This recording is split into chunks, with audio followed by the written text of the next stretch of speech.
नमस्कार मेरे प्यारे बच्चों, आप सभी का हमारे इस YouTube चैनल में स्वागत है।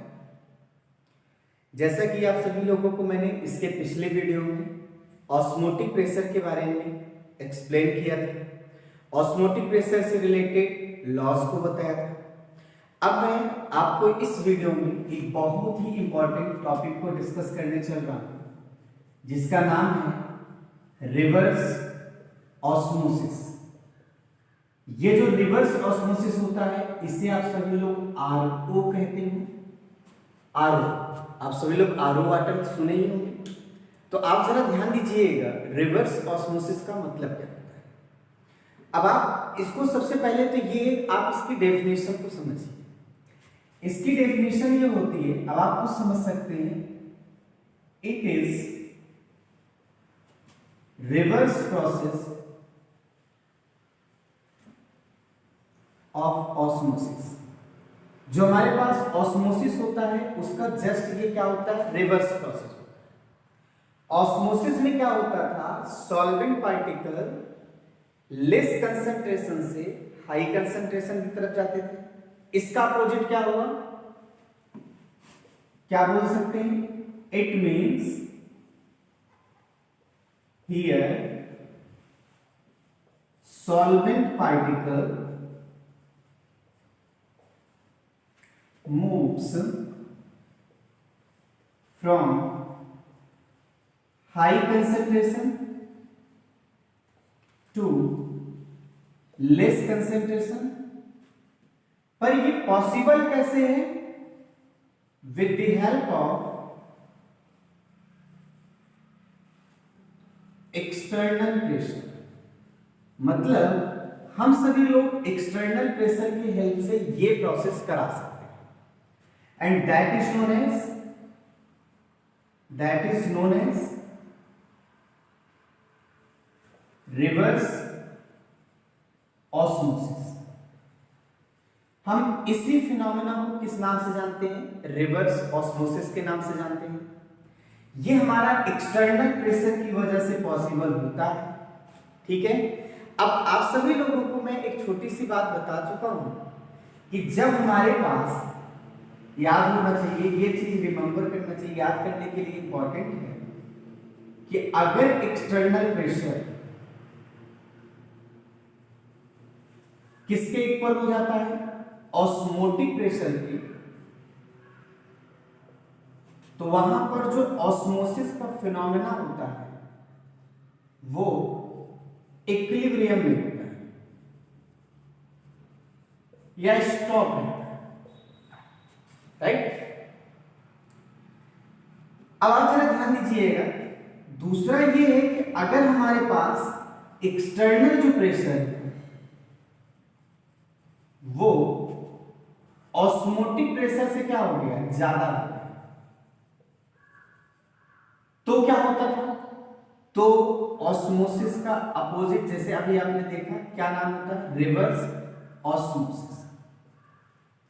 यानी रिवर्स ऑस्मोसिस के लिए ये कंडीशन है, ये एक क्या है, कंडीशन है, इसको समझिए, ठीक है। और अगर आप समझते हैं, एक मैं और केस बना सकता हूं, क्या, एक्सटर्नल प्रेशर अगर लेस रहता है ऑस्मोटिक प्रेशर से, तो वहां पर कौन सा फिनोमेना होगा, ऑस्मोसिस। अच्छा, रिवर्स ऑस्मोसिस और ऑस्मोसिस अंतर क्या है, जो हमारे पास ऑस्मोसिस होता है एक स्पॉन्टेनियस प्रोसेस होता है, मतलब ऑस्मोसिस अपने आप कराया, बात मेरी समझ आई, ऑस्मोसिस अपने आप होता है। लेकिन रिवर्स ऑस्मोसिस एक कैसा है, नॉन स्पॉन्टेनियस है। वो मैं इसलिए कह रहा हूं क्योंकि इसे हम करवाते हैं। तो इस तरह से हमने किस प्रोसेस को समझा है, रिवर्स ऑस्मोसिस को, और ये बड़ा ही इंटरेस्टिंग। और आइए हम कुछ एग्जांपल के साथ रिवर्स ऑस्मोसिस को और भी अच्छे समझते हैं। हमारे पास जो रिवर्स ऑस्मोसिस होता है,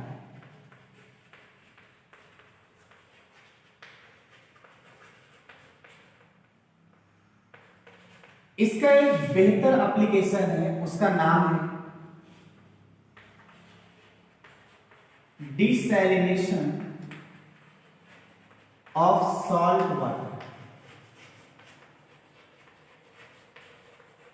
देखिए इसको कैसे किया जाता है, मैं उस प्रोसेस को भी समझा रहा हूं, थोड़ा सा समझिएगा। यहां पे क्या होता है, ऐसा ही एक सिस्टम बना रहता है।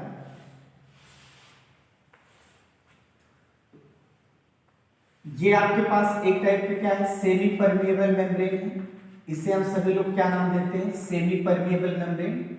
यहां पर ध्यान दीजिएगा, ये आपके पास एक साइड हम क्या रखते हैं, प्योर सॉल्वेंट रखते हैं। सपोज कर लीजिए हमने यहां पर वाटर ही रखा हुआ है, ठीक है। इस साइड हम क्या करते हैं, जो सी साल्ट है हम उसको रखते हैं, सी साल्ट जो है हम उसको रखते हैं। बात समझ आए आपको? अब आप बताइए ऑस्मोसिस का फिनोमेना अपने आप कैसा होगा, इस तरह से, क्योंकि ये कम कंसंट्रेशन वाला है, लेस कंसंट्रेशन वाला है, और ये आपका क्या है, हाई कंसंट्रेशन वाला है। तो ऑस्मोसिस का फिनोमेना तो अपने आप। हम सभी लोग सबसे पहले क्या करेंगे, एक एक्सटर्नल प्रेशर लगाएंगे। ये जो एक्सटर्नल प्रेशर लगाया जाएगा वो हमेशा किस पे लगाया जाएगा, हाई कंसंट्रेटेड। जब आप एक्सटर्नल प्रेशर लगाएंगे तो आप क्या सोच रहे हैं कि ऑस्मोसिस का फिनोमेना होना बंद हो जाए। चलिए ठीक है, मैंने इतना एक्सटर्नल प्रेशर लगा दिया कि ऑस्मोसिस का फिनोमेना होना क्या हो गया, बंद हो गया। ठीक है, जब ऑस्मोसिस होना बंद हो गया तो उसके बाद हमने और एक्सटर्नल प्रेशर लगाया।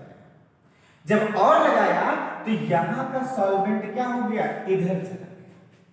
ये जो आपके पास मूवमेंट हो रहा है इसी को हम क्या कहते हैं, रिवर्स ऑस्मोसिस कहते हैं। और जो रिवर्स ऑस्मोसिस होता है ये हमारे एक्सटर्नल प्रेशर की वजह से होता है। इसलिए मैंने रिवर्स ऑस्मोसिस को नॉन स्पॉन्टेनियस प्रोसेस ठहराया। अब आप खुद समझ लीजिए कि इस तरह से बताइए, यहां का वाटर धीरे धीरे क्या होगा, इस साइड आना चालू कर देगा। एक समय ऐसा आएगा कि आप एक्सटर्नल प्रेशर बढ़ाते जाइए, वाटर इधर जाता जाएगा, तो यहां पे साल्ट क्या हो जाएंगे, इकट्ठा हो जाएंगे। तो डिसैलिनेशन ऑफ साल्ट वाटर, इसका मतलब यही होता है कि जो सी साल्ट है या साल्ट वाटर है, इसमें से आप वाटर को हटा दीजिए, सी मतलब जो आपके पास साल्ट है उसको कलेक्ट करिए। इस तरह से समझ में आया कैसे कलेक्ट किया जाता है, बिल्कुल सही। इसी तरह से एक दूसरा इसका एप्लीकेशन है, आप सभी लोगों को याद है, आरओ का सबसे ज्यादा यूज किया जाता है। हेमा मालिनी जी इसका एडवर्टाइजमेंट करते हैं। एक आपके पास केंट होता है, एक एक्वागार्ड होता है। आपको याद है केंट आरओ जो होता है ये बहुत महंगा होता है, एक्वागार्ड जो होता है वो थोड़ा सा सस्ता होता है।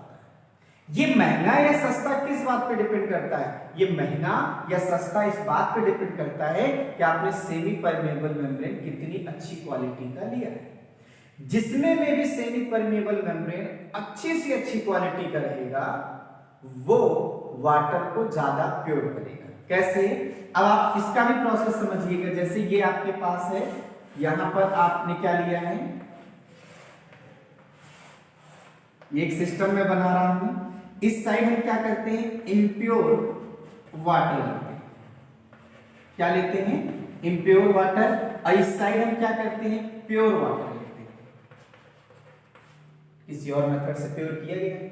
ये आपके पास सेमी परमेबल में क्या है, मेम्ब्रेन। अब आपसे अगर कंसंट्रेशन की बात हम करते हैं तो आप खुद बता सकते हैं कि ये आपके पास जो प्योर वाटर होगा ये लेस कंसंट्रेशन वाला, और ये इंप्योरिटी आने की वजह से इसका कंसंट्रेशन क्या हो गया होगा, ज्यादा हो गया। ठीक है, ऑस्मोसिस अपने आप क्या होगा, इस तरह से ये ऑस्मोसिस होगा, ये अपने। इसको रोकने के लिए हम क्या लगाएंगे, एक एक्सटर्नल प्रेशर अप्लाई करेंगे। आ रही बात समझ में? अब एक समय ऐसा है एक्सटर्नल प्रेशर इतना लगा देंगे तो ऑस्मोसिस का होना बंद हो जाएगा। तब एक्सटर्नल प्रेशर को हम क्या कहते हैं, ऑस्मोटिक प्रेशर। एक्सटर्नल प्रेशर को हम ऑस्मोटिक से भी ज्यादा कर देंगे, इधर ऑस्मोसिस होना चालू कर देगा, यहां का वाटर इधर जाना चालू कर देगा। तो जब यहां का वाटर इधर जाना चालू कर देगा तो प्योर वाटर की क्वांटिटी क्या हो जाएगी, बढ़ जाएगी। और इस प्रोसेस को हम क्या नाम देते हैं, रिवर्स ऑस्मोसिस कहते हैं। और अब आप बात ध्यान दीजिएगा, जो पार्टिकल्स होंगे सॉलिड के, जो गंदगी है, जो डस्ट वगैरह, मिट्टी कंकड़ पत्थर ये कुछ भी है, वो यही रुक जाएगा, ठीक है, क्योंकि इनको अलाउ नहीं करेगा कौन, एसपीएम। अब आप खुद सोचिए कि एसपीएम अगर अच्छी क्वालिटी का रहेगा, 1% एक भी इधर नहीं जाने पाएंगे इम्प्योरिटी, लेकिन अगर थोड़ा सा कम अच्छा है, हो सकता है कुछ चला जाए। मतलब ये जो प्योर वाटर है, इसकी जो प्योरिटी होती है वो इस बात पर डिपेंड करती है कि आपने एसपीएम सेमी परमेबल मेम्ब्रेन कितनी अच्छी क्वालिटी का लिया है। आप सेमी परमेबल मेम्ब्रेन को जितनी अच्छी क्वालिटी का लेंगे, वो उतना बेटर प्योरीफायर होगा, वो उतना बेटर वाटर को प्योरिटी देगा। इसीलिए आप देखिए, हेमा मालिनी जी जो केंटारो का एडवर्टाइजमेंट करती है, केंट की अच्छी क्वालिटी है, वो इसलिए क्योंकि सेमी परमेबल मेम्ब्रेन उसमें क्या है, जबरदस्त है, मस्त है, अच्छी है, ठीक है। अब आपको हम कुछ पॉइंट्स छोटे छोटे हैं, ये चीज आपको समझ में आ गया होगा, उम्मीद है रिवर्स ऑस्मोसिस आपको अच्छे समझ में आया। अब मैं आपको एक नई बात बताने चल रहा हूं, थोड़ा सा आप उनको समझिएगा। हमारे पास आइए देखते हैं, एक छोटा सा टॉपिक है, टाइप ऑफ सॉल्यूशन। इसका एक एक नंबर का हो सकता है, बोर्ड पेपर में क्वेश्चन में अक्सर आता है। आपके पास टॉपिक क्या है, टाइप ऑफ सॉल्यूशन। देखिए, जो टाइप ऑफ सॉल्यूशन है मैं डायरेक्ट लिख देता हूं। हमारे पास 3 टाइप के सॉल्यूशन होते हैं।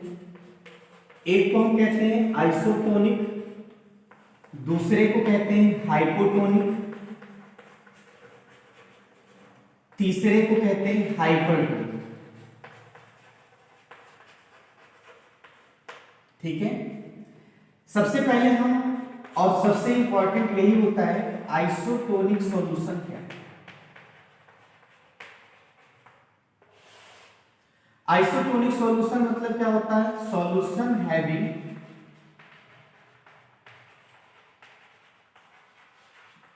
सेम ऑस्मोटिक प्रेशर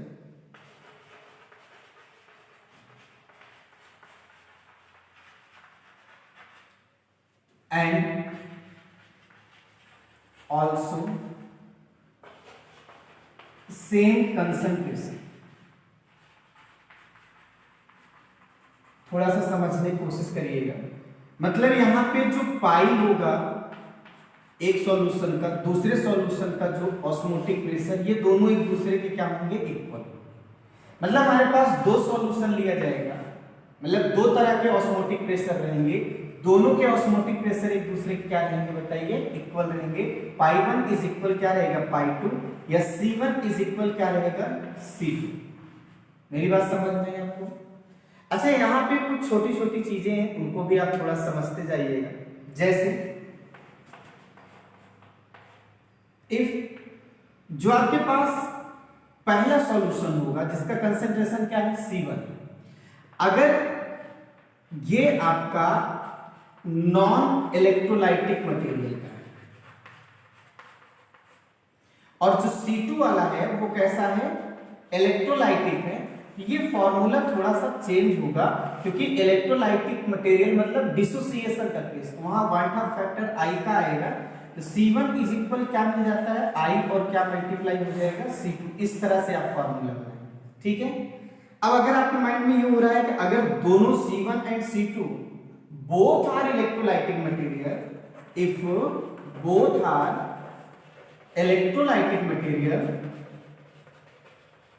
जब दोनों इलेक्ट्रोलाइटिक मटेरियल रहेंगे तो वहां पर एक का quantum factor I1, C1 is equal क्या होगा, I2, और मल्टीप्लाई क्या होगा, C2। इस तरह से आप बात ध्यान दीजिएगा। हमारे पास कुछ फॉर्मूले मिलेंगे, कभी कभी इन पे कुछ न्यूमेरिकल्स क्या होते हैं, बन जाते हैं, और आप बड़े आसानी से न्यूमेरिकल्स को क्या कर सकते हैं, सॉल्व कर सकते हैं, ठीक है। अब आते हैं नेक्स्ट, आपके पास जो आपके पास है वो क्या है, हाइपोटोनिक। देखिए, अगर हम हाइपोटोनिक की बात करें तो हाइपोटोनिक का मतलब क्या होता है, हाइपोटोनिक सॉल्यूशन मतलब क्या होता है, solution having less osmotic pressure.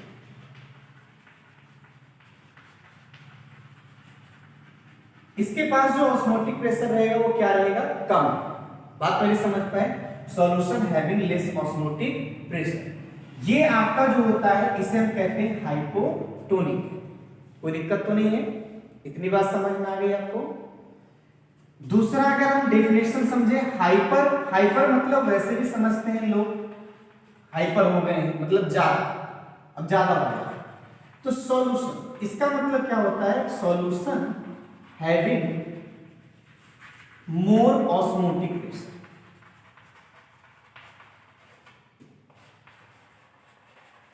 बात को थोड़ा समझने की कोशिश करिएगा, ये छोटी छोटी डेफिनेशंस हैं, इनको आप समझते रहिएगा। आपके लाइफ में अगर कोई सबसे ज्यादा इंपॉर्टेंट सॉल्यूशन रहेगा तो आपका क्या रहेगा, आइसोटोनिक रहेगा। मैं उसका एक एग्जांपल जबरदस्त दे रहा हूं और आप उस एग्जांपल को थोड़ा सा समझने की कोशिश करिएगा। मैं उसको फिगर वाइज एकदम से अच्छे से समझाना चाह रहा हूं, उसे अच्छे से समझिए, ठीक है। जैसे मानते हैं हमारे पास जब कभी भी आप डॉक्टर के पास इंजेक्शन लगवाने जाते हैं तो आपको जो इंजेक्शन मिलता है उसमें जो लिक्विड रखा रहता है उसमें लिखा जाता है कि such type of solution is isotonic solution, that is must. आप याद रखिएगा कि आइसोटोनिक सॉल्यूशन, आइसोटोनिक इंजेक्शन होता है। अब सोचो क्या होगा अगर आइसोटोनिक ना हो तो एक दो वर्ड आपके पास बहुत ज्यादा पूछे जाते हैं, एक होता है श्रिंकिंग और एक होता है स्वेलिंग। आप जानते हैं कभी कभी इंजेक्शन लगाया जाता है तो नसें दब जाती हैं, कभी कभी इंजेक्शन लगाया से जाता है नसें फूल आती हैं। मतलब सही ढंग से अगर वहां लिक्विड मैच नहीं करते हैं तो वहां पे क्या होता है, या तो श्रिंकिंग हो जाता है या तो स्वेलिंग हो जाता है। श्रिंकिंग मतलब क्या होता है, श्रिंकिंग मतलब होता है लॉस ऑफ फ्लूइड, श्रिंकिंग मतलब होता है लॉस ऑफ फ्लूइड, समझ आ रहा है आपको। और स्वेलिंग मतलब होता है गेन ऑफ फ्लूइड।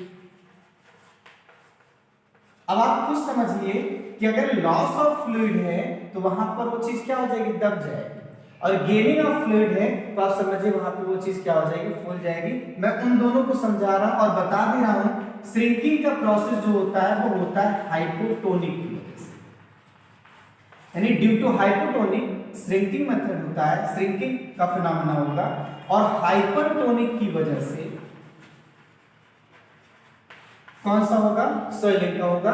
और देखते हैं ऐसा क्यों होता है। मैं उसका एक छोटा सा एग्जांपल दे रहा हूं। मान लीजिए ये जो हमारे पास बॉडी है, उस बॉडी में जो ये ब्लड फ्लो कर रहा है वो इस तरह से, ये उस, ध्यान दीजिएगा, उसके अंदर एक लिक्विड ये है आपके पास, ठीक है, ऐसे ये आपके पास ब्लड है। मुझे पता है ब्लड में भी क्या रहता है, कुछ परसेंट वाटर रहता है, कुछ परसेंट वाटर रहता है, ठीक है, कोई बात नहीं। हमारे पास पता होना चाहिए हमारी बॉडी में बहुत सारे सेमी परमेबल मेम्ब्रेन्स हैं। जो हमारी स्किन है ये भी सेमी परमेबल मेम्ब्रेन जैसा ट्रीट करती है, कोई दिक्कत नहीं है। अब आप ऐसा भी समझ सकते हैं कि शायद सेमी परमेबल मेम्ब्रेन है हमारी स्किन, इसी वजह से पसीना वगैरह जो भी निकलता है सारी चीजें होती हैं। लेकिन आइए समझते हैं, जब आप इंजेक्शन लगाते हैं, थोड़ा सा समझने की कोशिश करिएगा, मैं वैसे छोटा सा बना रहा हूं। इस इंजेक्शन में क्या है, जो लिक्विड है, मेडिसिन जो है, एक ये है, एक ये। इनका ऑस्मोटिक प्रेशर मान लीजिए π1 है और इनका ऑस्मोटिक प्रेशर क्या है, π2।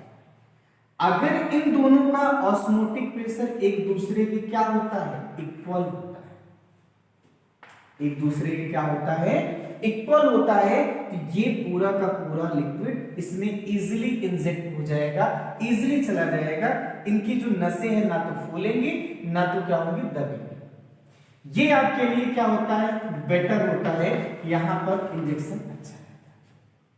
दूसरी बात, अगर इसको हम कह रहे हैं इंजेक्शन का π1 इज ग्रेटर देन क्या है, π2, मतलब इस सॉल्यूशन का ऑस्मोटिक प्रेशर ज्यादा है, तो ज्यादा होने का मतलब क्या है, हाइपरटोनिक। मैंने अभी आपको थोड़ी सी डेफिनेशन बताया था कि solution having more osmotic pressure than we call hypertonic. तो अगर इसका ज्यादा है तो क्या होगा, इसका ऑस्मोटिक प्रेशर अगर ज्यादा है तो पता होना चाहिए यहां ज्यादा लेवल है और यहां क्या है, कम है, तो ऑस्मोसिस का फिनोमेना होगा।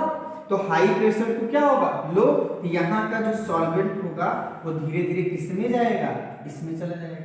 जब ये इसमें जाएगा तो यहाँ पे वाटर क्या होगा, बढ़ेगा, और जब ये बढ़ेगा तो इससे प्रेशर लगेगा तो यहाँ पर स्वेलिंग आना चालू हो जाएगी। पूरी बॉडी में आप देखेंगे स्वेलिंग आना चालू हो जाती है, यानी हाइपरटोनिक की वजह से क्या हो जाता है, स्वेलिंग आना चालू हो जाता है। ठीक है। तीसरा आप समझ सकते हैं कि अगर π1 इज लेस देन π2 है, यानी अगर इसका ऑस्मोटिक प्रेशर कम है तो क्या बोलते हैं, हाइपोटोनिक। कम अगर है तो ब्लड के अंदर जो वाटर है वो इसमें आने लगता है, और जब वो इसमें आने लगता है तो ये चीज दबना चालू हो जाती है।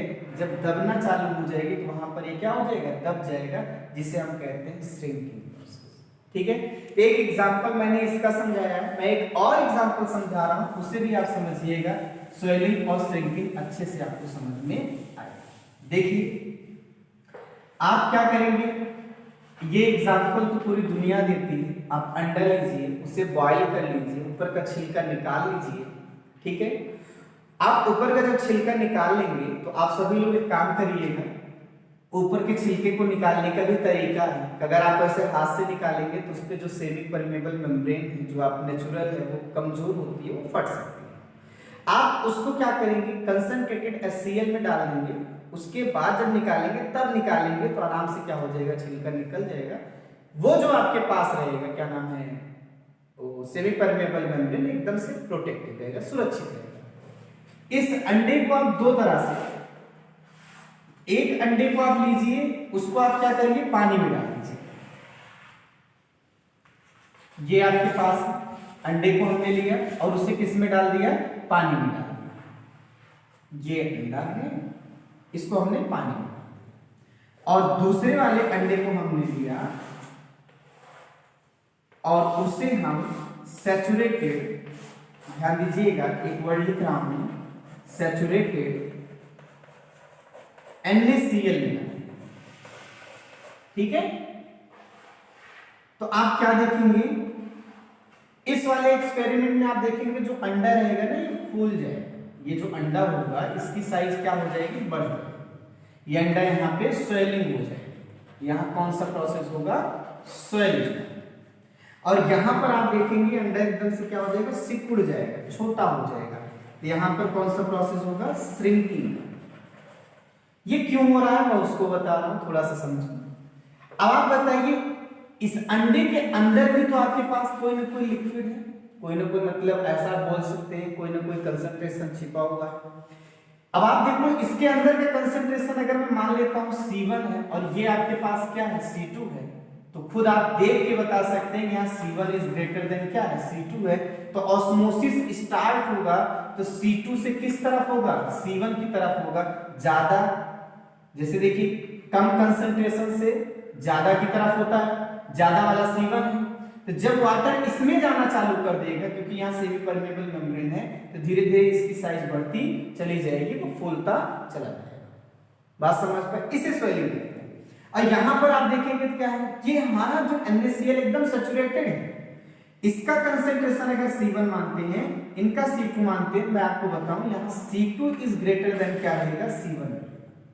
जब C2 is greater than C1 रहेगा तो C1 से C2 की तरफ क्या होगा, ऑस्मोसिस होगा।